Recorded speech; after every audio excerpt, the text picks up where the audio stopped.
यहाँ पे जो दो टॉपिक आज पढ़ने हैं उसमें पहला है इक्विलिब्रियम ऑफ कॉनकरेंट फोर्सेस। अब ये इक्विलिब्रियम ऑफ कॉनकरेंट फोर्सेस का मीनिंग क्या है? कोई भी ऑब्जेक्ट, मान लो कोई भी ऑब्जेक्ट स्टेशनरी है, ये मान लो जमीन पे कोई भी ऑब्जेक्ट पड़ा हुआ है, ये ऑब्जेक्ट इस पे पड़ा हुआ है, जमीन के ऊपर स्टेशनरी है। अभी ये ऑब्जेक्ट अपनी जगह से हिल नहीं रहा है, तो होगा क्या? ये ऑब्जेक्ट का जो यहाँ पे वेट होगा उसको आप क्या बोलते हो? mg, weight force mg।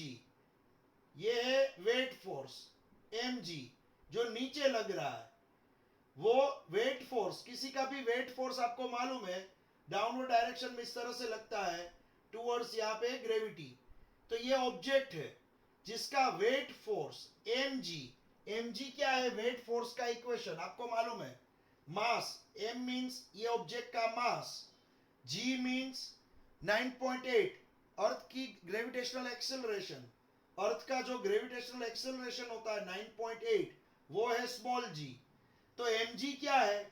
Weight force. तो ये ऑब्जेक्ट का वेट फोर्स कहां पे है? नीचे की ओर। लेकिन मुझे एक बात बताओ, ये जमीन ये ऑब्जेक्ट को अंदर घुसने दे रही है? नहीं घुसने दे रही है। ये जमीन भी क्या कर रही है? ऑब्जेक्ट पे ऊपर की डायरेक्शन में नॉर्मल फोर्स एन लगा रही है। क्या लगा रही है? एन।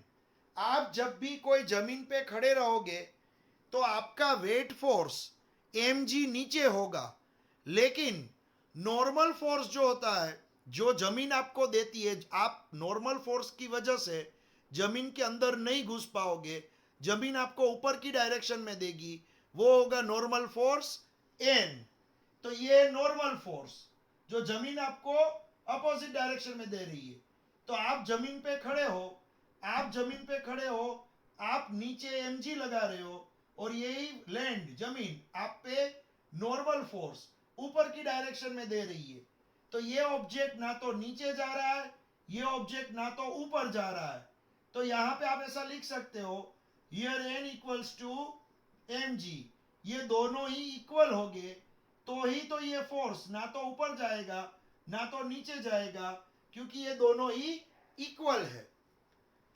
उसी तरह से यहां पे मान लो कोई लेफ्ट हैंड साइड फोर्स लग रहा है और मान लो कोई इस तरह से फोर्स लग रहा है, तो आप देखोगे ये ऑब्जेक्ट ना तो राइट हैंड साइड खिसक रहा है ना तो लेफ्ट हैंड साइड जा रहा है। इसका मीनिंग क्या होगा? यहां पे ये ऑब्जेक्ट पे F1 F2 भी क्या होंगे? इक्वल होंगे। तो मैं यहां पे ये बोलना चाहता हूं कि अगर कोई भी ऑब्जेक्ट अपनी जगह पे स्टेशनरी है, तो याद रखना ये ऑब्जेक्ट पे लगने वाले सभी फोर्स का टोटल जीरो होगा। सभी फोर्स का total summation of all forces equals to zero. Summation का मीनिंग टोटल, सभी फोर्स का टोटल क्या होगा? जीरो। कैसे? देखो, ये है एन, ये एन कहां जा रहा है? ऊपर की ओर। एन ऊपर की ओर जा रहा है। mg कहां जा रहा है? नीचे की ओर। तो मैं यहां पे लिखूंगा mg। फिर ये F1 कहां जा रहा है? Right hand side. F2 कहां जा रहा है? Left hand side. ये सभी फोर्स का मैंने क्या किया? समेशन किया, टोटल किया। लेकिन होगा क्या? ये n नॉर्मल फोर्स मान लो 5 न्यूटन है और mg भी उतना ही होगा, लेकिन ये नीचे की ओर है तो मैं मान लो लिखूंगा -5 न्यूटन। तो यहां n 5 न्यूटन और mg होगा -5 न्यूटन। उसी तरह से F1 है मान लो 10 न्यूटन और F2 है -10 न्यूटन। तो यहां पे मैं लिखूंगा 10 न्यूटन और यहां पे लिखूंगा -10 न्यूटन। तो आप देखोगे ये कट हो गया, ये कट हो गया, तो लास्ट में आंसर मिला 0। तो अगर कोई ऑब्जेक्ट स्टेशनरी है, अपनी जगह पे ही पड़ा हुआ है, तो उस पे लगने वाले सभी फोर्स का टोटल 0 होगा तो ही वो इक्विलिब्रियम एस्टैब्लिश करेगा। इक्विलिब्रियम का मीनिंग सभी डायरेक्शन के फोर्स अगर कट हो जाएंगे, आंसर 0 आ जाएगा। नेट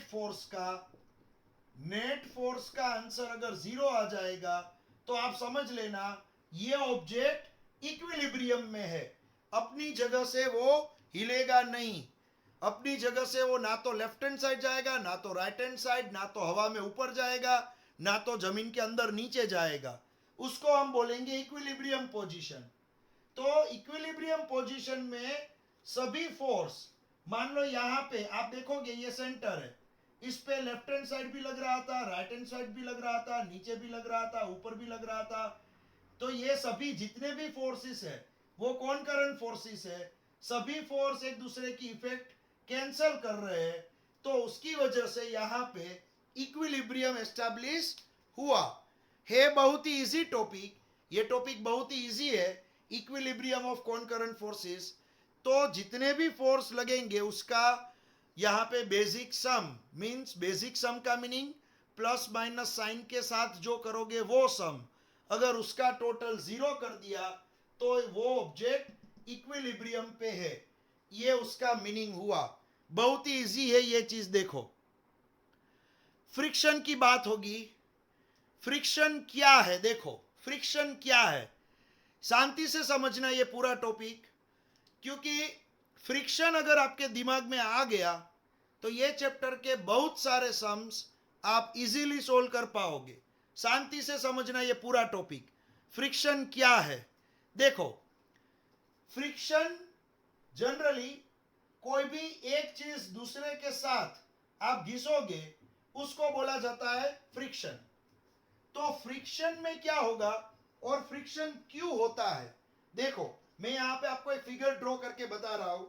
मान लो यहां पे कोई रफ सरफेस है, ये रफ सरफेस, ये है रफ सरफेस, उसके ऊपर कोई बॉक्स पड़ा हुआ है, और जब आप माइक्रोस्कोपिक लेवल पे देखोगे तो कोई भी बॉक्स होगा, वो बॉक्स की भी रफ सरफेस होगी और जमीन की भी रफ सरफेस होगी, दोनों की रफ सरफेस होगी।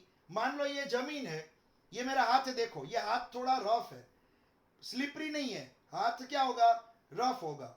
उसके ऊपर दूसरा हाथ मैंने इस तरह से रखा, तो दोनों के बीच में दोनों की रफ सरफेस है, इसकी भी रफ और इसकी भी रफ सरफेस, दोनों ही मैंने एक दूसरे के ऊपर रखे। अब मैं जब इस तरह से ले जाऊंगा या घिसूंगा तो फ्रिक्शन होगा। तो यहां पे क्या होगा? ये जमीन जो है वो, या कोई भी सरफेस लोगे आप माइक्रोस्कोपिक लेवल से देखोगे तो ये थोड़ी रफ तो होगी ही, उसके ऊपर जो ऑब्जेक्ट पड़ा है उसकी सरफेस भी रफ होगी। तो यहां पे क्या होगा बच्चों, जब रफ सरफेस की बात होती है, रफ सरफेस की बात होती है, एक मिनट बच्चों, एक मिनट वेट करना।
अब यहां पे आप देखोगे तो स्टैटिक फ्रिक्शन देखो, अर्थ की सरफेस भी रफ है, ऑब्जेक्ट की सरफेस भी रफ है, दोनों की सरफेस रफ है। देखो यहां पे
और ऑब्जेक्ट की सरफेस भी रफ, दोनों ही रफ सरफेस एक दूसरे के अंदर घुस जाएगी, उसको हम बोलेंगे कोल्ड वेल्डिंग। एक दूसरे की सरफेस यहां पे देखो, ऑब्जेक्ट की सरफेस ये नीचे जो प्लेन है, जमीन है, उसके अंदर घुस जाएगी। यहां पे देखो एक दूसरे के अंदर वो घुस गई है, तो ये हो गया कोल्ड वेल्डिंग। अब क्या होगा, इसको अपनी जगह से आपको हटाना है। कोई बड़ा सा पत्थर या कोई कपबोर्ड यहाँ पे पड़ा हुआ है, टेबल पड़ा हुआ है, इसको यहां से हटाना है। तो होगा क्या, देखो बच्चों, कितने फोर्स लग रहे हैं पहले वो देखो। ये ऑब्जेक्ट जमीन पे, ये पूरा ऑब्जेक्ट जमीन पे जो फोर्स लगा रहा है, ये पूरा ऑब्जेक्ट जो जमीन पे फोर्स लगा रहा है, वो जो फोर्स है उसको मैं बोलूंगा mg, उसको मैं बोलूंगा mg।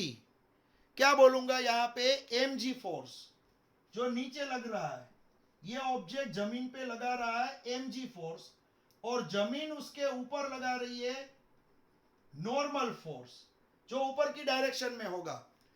जो नॉर्मल फोर्स होगा ऊपर की डायरेक्शन में, mg नीचे लगेगा, नॉर्मल फोर्स ऊपर लगेगा। ये तो सिंपल सी बात है। देखो मैंने आगे ही बताया आपको, ऑब्जेक्ट जमीन पे अपना वेट फोर्स लगाएगा mg, और ये जमीन उस पर नॉर्मल फोर्स ऊपर लगाएगी, तो ये ऑब्जेक्ट ना तो जमीन के अंदर जाएगा, ना तो ये ऑब्जेक्ट जमीन के ऊपर उड़ने लगेगा, क्योंकि ये दोनों ही फोर्स अभी इक्वल है। अभी ये दोनों ही फोर्स इक्वल है। तो यहां पे मैं लिख रहा हूं N इक्वल्स टू mg। यहां पे ये दोनों ही फोर्स इक्वल है, N इक्वल्स टू mg। देख लो आप, अब क्या होगा, अब यहां पे जब आप लेफ्ट हैंड साइड यहां से एक्सटर्नल फोर्स देना स्टार्ट करोगे, यहां से धक्का मारना स्टार्ट करोगे एक्सटर्नल फोर्स, तब ये ऑब्जेक्ट पे ये साइड एक्सटर्नल फोर्स लगेगा, तो ये ऑब्जेक्ट को जाना है राइट हैंड साइड, ये ऑब्जेक्ट को जाना है राइट हैंड साइड। तो यहां पे क्या होगा, ये ऑब्जेक्ट की नीचे की सरफेस और अर्थ दोनों एक दूसरे के साथ घिस रहे हैं, फ्रिक्शन हो रहा है। तो होगा क्या, ये दोनों एक दूसरे के साथ घिस रहे हैं, तो यहां पे ये दोनों सरफेस, जब मैं इसको धक्का मारूंगा तब ये दोनों सरफेस इजीली एक दूसरे को छोड़ेंगे नहीं, ये दोनों एक दूसरे को पकड़ के रखते हैं, क्योंकि इसके रफ सरफेस, रफ पार्ट नीचे के रफ पार्ट के साथ बैठ गया है, तो इजीली ये एक दूसरे को छोड़ेंगे नहीं। जब मैं इसको धक्का मारूंगा तब फ्रिक्शनल फोर्स Fs, जिसको बोला जाता है स्टैटिक फ्रिक्शनल फोर्स, वो स्टार्ट होगा। क्या होगा, स्टैटिक फ्रिक्शनल फोर्स स्टार्ट होगा। यहां पे static frictional force Fs start होगा जब मैं यहां पे 1 न्यूटन फोर्स लगाऊंगा, तब सामने ये स्टैटिक फ्रिक्शनल भी 1 न्यूटन से मेरा अपोज करेगा। तो मैंने जितना फोर्स लगाया उतना ही स्टैटिक फ्रिक्शनल ने फोर्स लगाया आमने सामने। तो यहां पे क्या होगा बच्चों, मैं अगर एक ग्राफ ड्रॉ करूं, ये है मैंने जो लगाया वो फोर्स, एक्सटर्नल फोर्स, और ये है स्टैटिक फ्रिक्शनल फोर्स। मैं यहां पे एक ग्राफ ड्रॉ कर रहा हूं, ध्यान रख के देखो। ये ग्राफ, यहां पे जो मैं ग्राफ ड्रॉ कर रहा हूं, ये ग्राफ के अंदर y एक्सिस पे मैंने क्या लिया है, Fs, x एक्सिस पे क्या लिया है, एक्सटर्नल फोर्स। ये स्टैटिक फ्रिक्शनल है और ये है एक्सटर्नल फोर्स। तो मैंने 1 न्यूटन, पहले क्या था, मैं 0 लगा रहा था, पहले 0 न्यूटन फोर्स था, मैं कुछ भी नहीं लगा रहा था, तो ये भी कुछ नहीं लग रहा था, ये भी 0 न्यूटन था। तो एक्सटर्नल फोर्स 0, तो सामने फ्रिक्शनल फोर्स 0, तो 0 0 यहां पे पॉइंट मिलेगा। फिर मैंने यहां पे 1 न्यूटन लगाया, तो ये भी सामने 1 न्यूटन लगाने लगा, ये भी 1 न्यूटन लगाया, तो ये भी 1 न्यूटन सामने लगाने लगा। तो यहां पे 1, यहां पे 1, दोनों ही आमने सामने 1 1 लगाने लगे, तो पॉइंट यहां पे मिलेगा। फिर मैंने यहां पे 2 न्यूटन लगाया, तो ये भी 2 न्यूटन लगाएगा, तो सामने यहां पे 2 और ये 2, पॉइंट मुझे यहां पे मिलेगा। इस तरह से जितना मैं एक्सटर्नल फोर्स यहां पे बढ़ाऊंगा, यहां पे 3 है, तो यहां भी क्या होगा, 3 होगा, पॉइंट यहां पे मिलेगा। जैसे जैसे मैं एक्सटर्नल फोर्स बढ़ाता गया, वैसे वैसे सामने लगने वाला स्टैटिक फ्रिक्शन फोर्स भी बढ़ता गया, और आपको इस तरह से ये ग्राफ मिला, इस तरह से ग्राफ मिला। तो मैं जब कोई भी ऑब्जेक्ट को धक्का मारूंगा, जब मैं कोई भी ऑब्जेक्ट को इस तरह धक्का मारूंगा, तो मैं स्लोली कोई बड़ा सा स्टोन है, तो पहले मैंने स्टोन को टच किया, फिर धक्का मारना चालू किया, तो 0 न्यूटन, 1 न्यूटन, 2 3 4, मैंने धक्का मारना स्टार्ट किया और मैं अपना फोर्स बढ़ाता गया। सामने स्टैटिक फ्रिक्शन, दोनों सरफेस घिस रही है देखो एक दूसरे के साथ, तो स्टैटिक फ्रिक्शन उसको आगे नहीं बढ़ने देगा, वो उसको रोकेगा। बड़ा सा स्टोन होगा, आप थोड़ा धक्का मारोगे तो याद करो वो स्टोन आगे नहीं जाता है। क्यों नहीं जाता है, क्योंकि दोनों ही सरफेस एक दूसरे के साथ कोल्ड वेल्डिंग से जुड़ी हुई है, और फ्रिक्शन होने की वजह से इसको वो आगे नहीं जाने देगा, फ्रिक्शन होने की वजह से वो आगे नहीं जाने देगा यहां पे। तो ये जो ऑब्जेक्ट है वो आगे नहीं जा पाएगा। समझ में आ रहा है? ये आगे नहीं जा पाएगा। अब क्या होगा बच्चों, देखो अब क्या होगा। अब यहां पे इसकी कुछ लिमिट होगी। आपने तो फोर्स बढ़ाना चालू किया, वो 0 न्यूटन, 1 2 3 4 5 6, तो ये जितना आप बढ़ाते जाओगे उतना ही, ऑलवेज उतना ही नहीं बढ़ता जाएगा, इसकी कुछ लिमिट होगी। तो यहां पे जो लिमिट है, यहां पे जो लिमिट है वो प्रोपोर्शनल में होती है नॉर्मल फोर्स के। ये static frictional force proportional to normal force होता है। ये जो स्टैटिक फ्रिक्शन, आप जब धक्का मारोगे तो आपका अपोज कौन करता है? Static friction. तो ये एफएस जो होता है स्टैटिक फ्रिक्शनल फोर्स, वो नॉर्मल फोर्स के प्रोपोर्शनल में होता है। तो यहां पे क्या होगा, आपको मालूम है कोई भी चीज प्रोपोर्शनल में होती है, कोई भी चीज प्रोपोर्शनल में होती है और प्रोपोर्शनल कांस्टेंट निकलता है, तो आप क्या लगाते हो, यहाँ पे प्रोपोर्शनल, प्रोपोर्शनल का सिंबल निकलेगा तो एक कांस्टेंट लगेगा, उसको कांस्टेंट को म्यू एस बोलेंगे। ये म्यू है, म्यू एस एन। तो स्टैटिक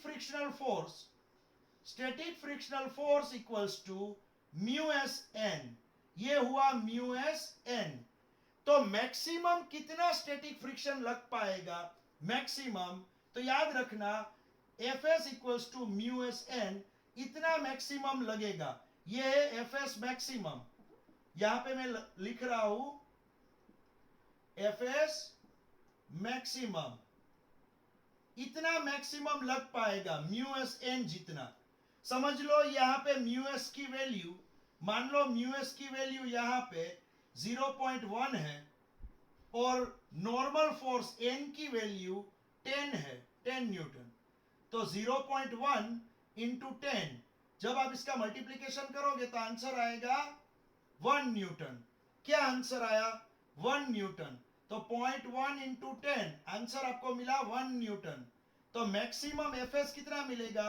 1 न्यूटन। मान लो यहां पे नॉर्मल फोर्स 100 है, तो यहां आंसर आएगा 10 न्यूटन। क्या आंसर आएगा? Maximum static frictional force, answer क्या आएगा? 10 Newton.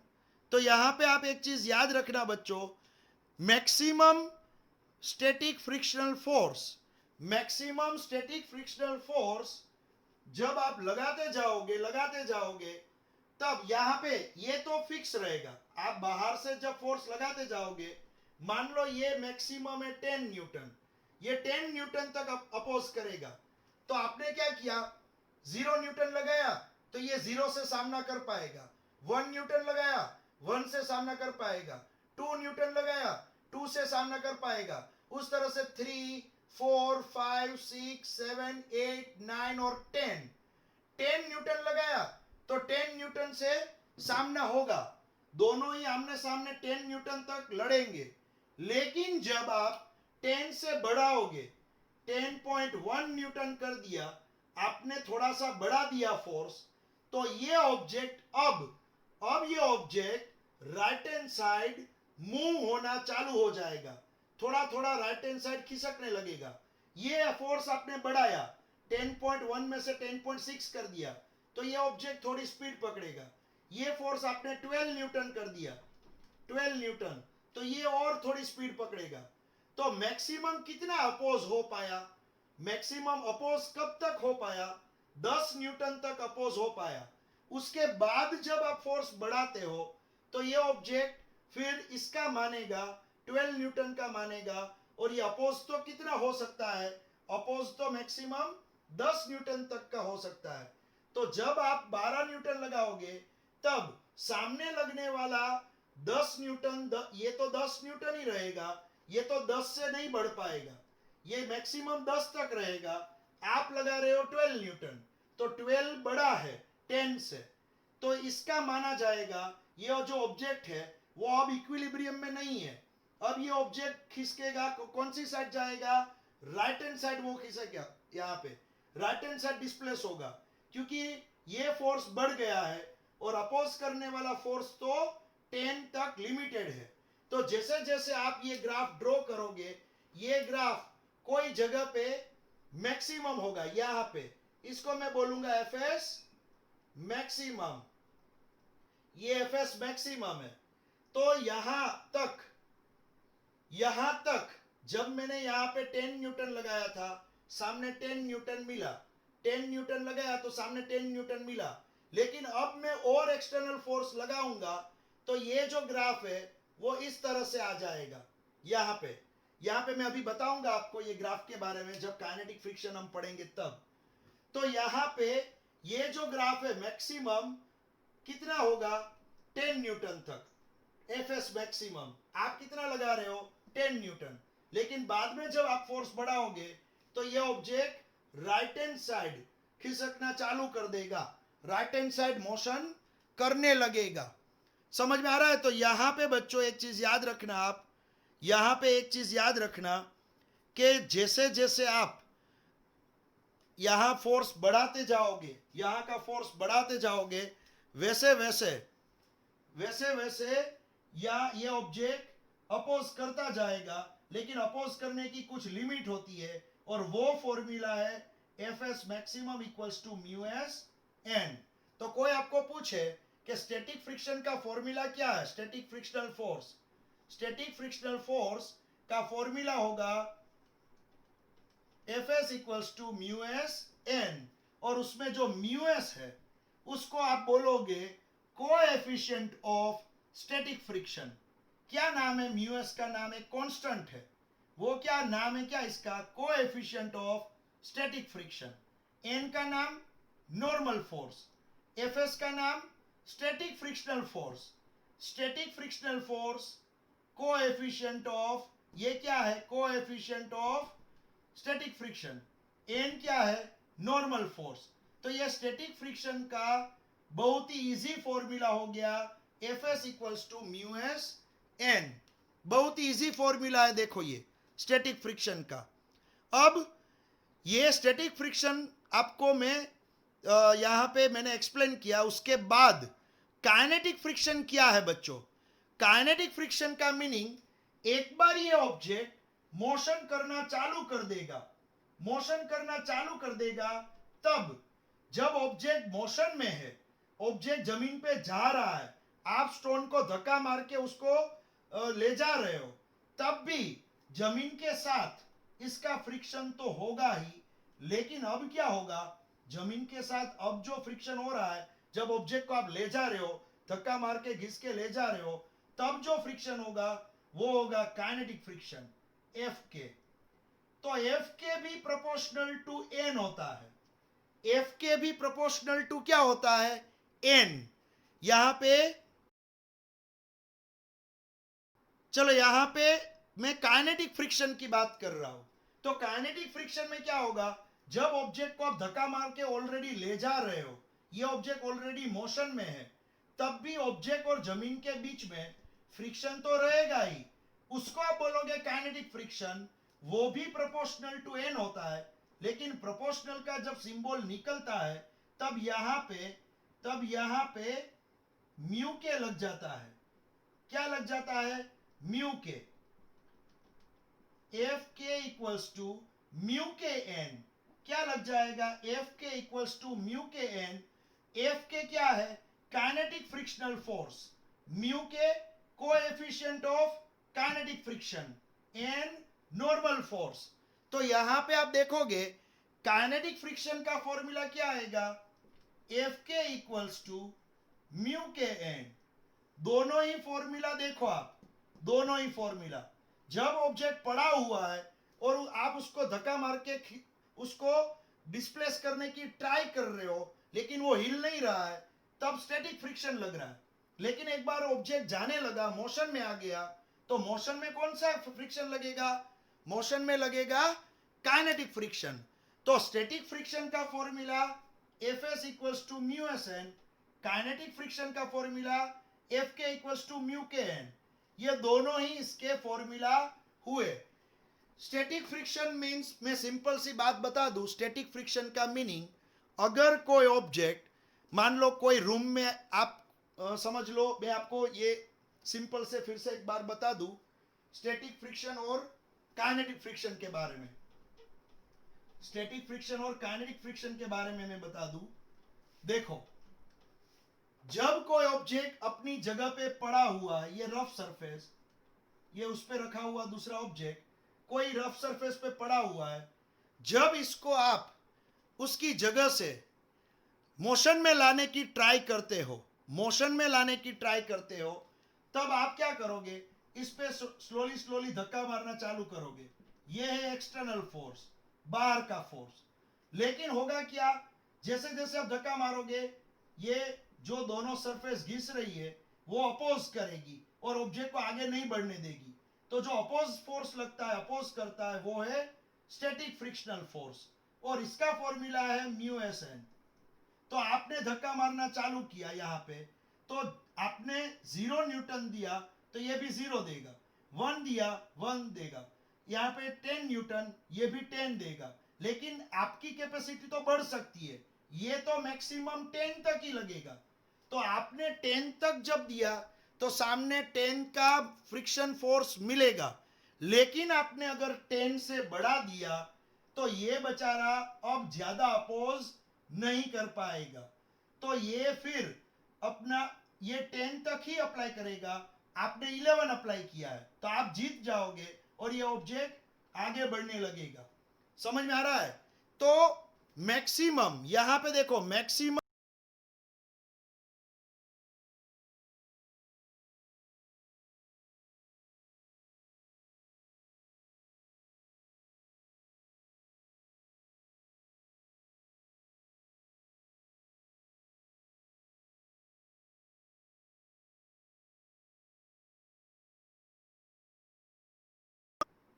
Static friction and kinetic friction की मैं बात कर रहा हूं। Static friction and kinetic friction.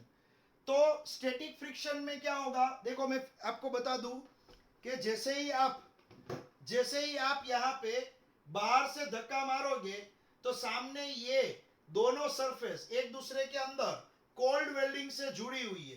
देखो, इसकी रफ सरफेस और ये ऑब्जेक्ट की रफ सरफेस, दोनों ही रफ सरफेस एक दूसरे के अंदर घुस गई है, तो इजीली वो हटेगी नहीं, एक दूसरे को ये कोल्ड वेल्डिंग से जुड़ी हुई है। तो जैसे ही आप बाहर से फोर्स लगाना चालू करोगे तो सामने स्टैटिक फ्रिक्शन फोर्स इसका अपोज करेगा। तो होगा क्या, आपने जब 0 फोर्स लगाया तो सामने ये 0 लगा रहा, 1 लगाया ये 1 लगा रहा। मान लो इसकी मैक्सिमम वैल्यू 10 न्यूटन है, तो जब तक आप 10 तक नहीं पहुंचोगे तब तक ये अपोज करता ही रहेगा। लेकिन जैसे ही आपने 10 से बढ़ा दिया, मान लो आपने 10.5 कर दिया, तो आप अब यहाँ पे ज्यादा फोर्स लगा रहे हो, और इसकी लिमिट तो कितनी है, 10 तक की है, ये 10 तक ही लगा पाएगा। तो होगा क्या, अब ये ऑब्जेक्ट मोशन करने लगेगा, ये ऑब्जेक्ट अब मोशन करना चालू कर देगा। समझ में आ रहा है? देखो बच्चों, यहाँ पे ये ऑब्जेक्ट अब मोशन करना चालू कर देगा। ये चीज आप याद रखना यहां पे। अब दूसरी एक बात, काइनेटिक फ्रिक्शन क्या चीज है। जब कोई ऑब्जेक्ट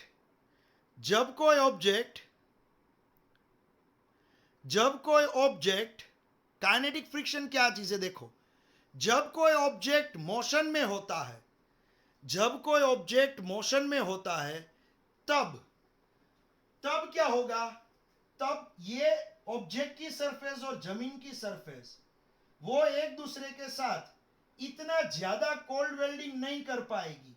देखो, अब क्या होगा, स्टैटिक फ्रिक्शन में 10 न्यूटन जब आपने फोर्स लगाया, 10 न्यूटन, तब मैक्सिमम ये सामने कितना लगा पा रहा था, 10 के बाद, जैसे आप 10 के बाद आगे बढ़ोगे, ये ऑब्जेक्ट स्लोली खिसकना चालू कर देगा।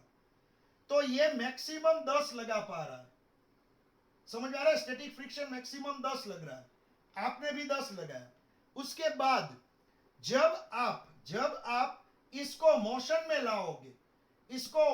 लाओगे, ये जमीन पे मोशन में चलने लगेगा, तब आपको ये मोशन में आने पे आपको ज्यादा फोर्स नहीं लगाना पड़ेगा। ऐसा क्यों देखो, क्योंकि जब ये ऑब्जेक्ट दूसरे ऑब्जेक्ट के साथ जुड़ा हुआ है, स्टेशनरी है, तो ऑब्जेक्ट की रफ सरफेस और जमीन की रफ सरफेस एक दूसरे के साथ कंप्लीटली जुड़ी हुई है, एक दूसरे के अंदर घुसी हुई है। और जब ये मोशन में आ जाता है तब इतना बॉन्डिंग करने का, एक दूसरे के अंदर घुसने का टाइम नहीं रहता है, इतना वो घुस नहीं पाता है। तो जब ऑब्जेक्ट स्टेशनरी है और उसको हटाना है तो स्टार्टिंग में ज्यादा धक्का चाहिए, लेकिन एक बार हट गया अपनी जगह से, वो मोशन करने लगा, तो फिर थोड़ा कम फोर्स लगाओगे फिर भी ये ऑब्जेक्ट मोशन करता रहेगा। आपने कभी देखा होगा स्कूल के अंदर जो हेवी बेंचेस होती है, हेवी बेंचेस, तो वो हेवी बेंचेस को हटाना है तो पहले आप क्या करोगे, जोर से धक्का मारोगे। फिर एक बार वो बेंच अपनी जगह से हट गई तो फिर आप थोड़ा कम धक्का मारोगे, फिर भी वो मोशन में चलती ही रहेगी। या तो दिवाली पे जब आप घर की सफाई करते हो, दिवाली पे जब आप घर की सफाई करते हो तो आपने देखा होगा बच्चों, दिवाली पे क्या होता है, जब कोई बड़ा ऑब्जेक्ट होता है, आपने जब उसको धक्का मारा तो स्टार्टिंग में उसको हटाने के लिए ज़्यादा फोर्स चाहिए, उसको हटाने के लिए ज़्यादा फोर्स चाहिए। लेकिन एक बार वो ऑब्जेक्ट हट गया, मोशन करने लगा, फिर आप थोड़ा थोड़ा फोर्स दोगे तो भी वो चलता ही रहेगा। थोड़ा थोड़ा मीन्स वो इतना थोड़ा नहीं होना चाहिए कि वो रुक जाए। समझ में आ रहा है? तो स्टैटिक फ्रिक्शन में याद रखना, स्टैटिक फ्रिक्शन में जब ऑब्जेक्ट को अपनी जगह से हटाना है तब ज़्यादा फोर्स देना पड़ता है।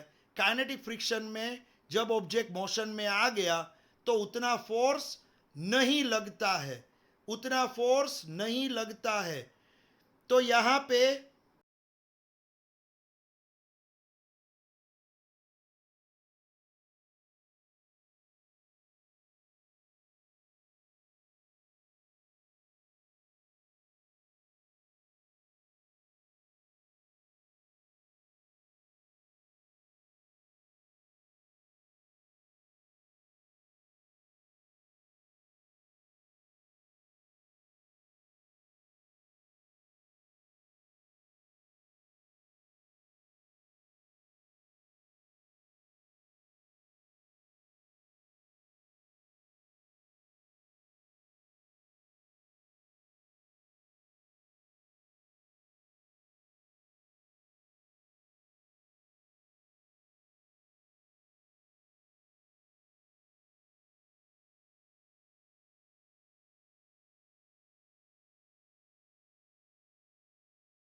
ये याद रखना बच्चों, ये एक चीज याद रखना, ये दोनों ही फॉर्मूला आप देखो, दोनों ही फॉर्मूला देखो, यहाँ पे स्टैटिक फ्रिक्शनल फोर्स, ये है काइनेटिक फ्रिक्शनल फोर्स, यहाँ एन, यहाँ एन, दोनों में ये चीज अलग है। देखो म्यू एस और म्यू के, तो म्यू एस की वैल्यू ऑलवेज ज्यादा होती है।